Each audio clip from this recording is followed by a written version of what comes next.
Be trouble. Laura Ingraham takes it from here. Laura. We have a hot debate, Sean, on the immigration issue with Stephen Miller versus an attorney activist from Texas. It's going to be one for the ages, given what's happening now. It's a real crisis at our southern border. Thank you. You had a fantastic show, Sean. All right. Have a great show, Laura. Always good to see you. All right. Thank you. I'm Laura Ingraham. This is the Ingraham Angle from Washington tonight. Now, under Trump, there were kids in cages, remember? But now they're overflow facilities. As I just told Sean, former senior advisor to President Trump, Stephen Miller, is here on that issue. Plus, he'll respond to some breaking and reckless immigration moves by Biden. Also, is your kindergartner a racist? Chris Rufo is here with some disturbing lesson plans that are poisoning 4- and 5-year-olds. We have the video. And Hillary Clinton's Agatha Christie turn, and Barack and the Boss, Part 2, and it's painful. Reparations, yes, that edition. Raymond Arroyo explains it all in Seen and Unseen. But first, mighty Joe Manchin. That's the focus of tonight's angle. Democrats want Americans to think that they represent the vanguard against all extremism, and that they only go to political war when they need to defeat alleged radicals like Donald Trump. But the truth is, the Democrat Party itself has become a haven for far-left fanatics. And like all fanatics, they demand complete and total conformity of thought on all of their pet issues, from the minimum wage to immigration amnesty to things like transgender rights. Get in line or risk getting smeared. Well, such has been the experience of West Virginia Senator Joe Manchin, now that he's decided to make the obvious choice to oppose President Biden's OMB pick, Neera Tanden. Now, Manchin's decision wasn't arbitrary, it was sensible. Tanden, like so many other Biden cabinet and sub-cabinet picks like Deb Haaland for Interior, Javier Becerra, and Rachel Levine at HHS, it's an obscenely stupid and polarizing choice. A venomous hack, Tanden has sprayed conservatives, including sitting U.S. senators, with gratuitous and groundless attacks. She's also a conspiracy theorist and Russia hoax superspreader. And if that's not enough to can her nomination, she's also displayed terrible judgment. According to BuzzFeed, as the president of the Center for American Progress, Tanden outed an anonymous staffer who had accused her manager of sexual assault. And she did it during a staff meeting, no less. 10 years earlier, as a Clinton campaign aide, Tanden reportedly punched a liberal reporter who asked Hillary about her support for the Iraq War. Now, when she was pressed about the incident, Tanden told the New York Times, "I didn't slug him, I pushed him." The question here shouldn't be, why is Joe Manchin opposing Tanden for a cabinet-level post?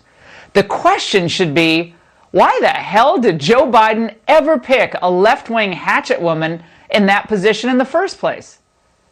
Of course, the ladies of cable can't conceive of the fact that Tanden was a moronic choice, so instead, they just do what they always do. They play the gender card. Her history of having said things like, calling Mitch McConnell Voldemort or calling Ted Cruz heartless. That is what violates this new line, a line that he did not apply or even reference when considering dudes nominated by Trump. Is this a case of sexism or, Okay, let me start with Neera Tanden. Seems like a double standard. All of this has led noted conservative Bill Kristol to say of Tanden, quote, "I feel like there's a little bit of sexism going on here." So weak. Why go there? Why not just defend the nomination on substantive grounds?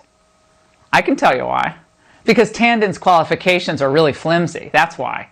Raising money for left-wing causes and attacking Republicans on the internet hardly qualifies you to run the Office of Management and Budget. But if the sexism line isn't selling, well, you can count on the Democrats to revert to their old standby, racism, as in anyone who criticizes any of the president's nominations is a racist. It's President Biden's nominees of color who have faced outsized opposition. I guess since his trolling was bipartisan, that was okay by old Joe Manchin. What's up with you, Manchin? Devo much? Of course, people like Joy Reid are some of the most illiberal people on the planet. And meanwhile, over at CNN, today a daytime host was bemoaning the simple math of the U.S. Senate. It's unfortunate that he comes from a state which is not particularly representative of most of the country. It's a largely a rural state and a mineral producing state, and so much of the GDP of the country comes from elsewhere, but it is what it is. You know what else is what it is? That you, sir, are an odious snob who regards West Virginians and Manchin the same way, they regard President Trump, as deplorable. Now, what terrifies today's Democrats, I think, the most is the prospect that come November 2022, they and their job-killing policies are going to be exposed. That millions of voters will decide they want their freedom back, and that all the radical nonsense Biden's team pushed failed spectacularly, which of course it will.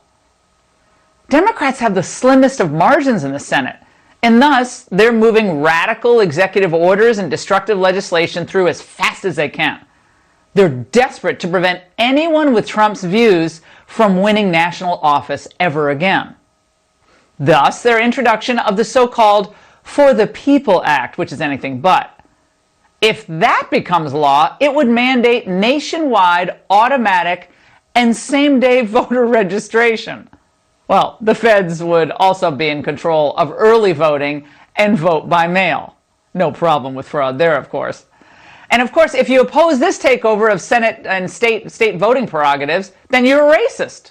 Hank Johnson, a Georgia Democrat co-sponsoring the bill, claims if left to their own devices, Republicans will try to limit the ability of minority voters to exercise their fundamental right to vote.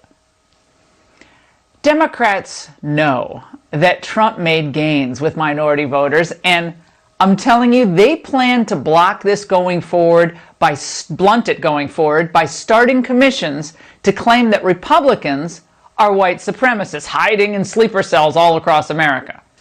They're just waiting, by the way, to be activated.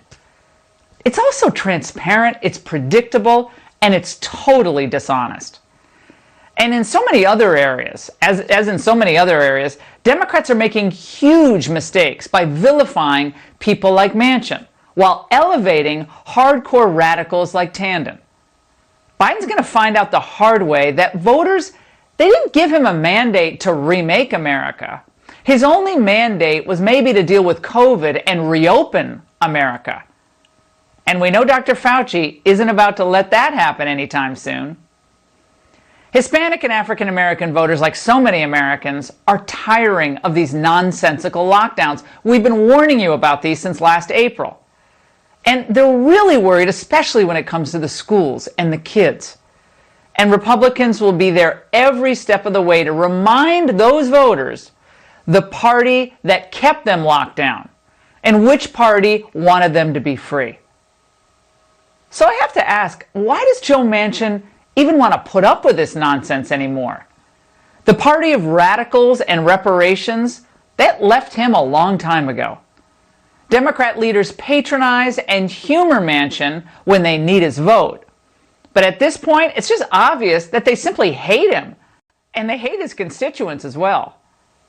Imagine continuing, for instance, being a member in a club that detests you and the people closest to you. I can't either. And that's the angle.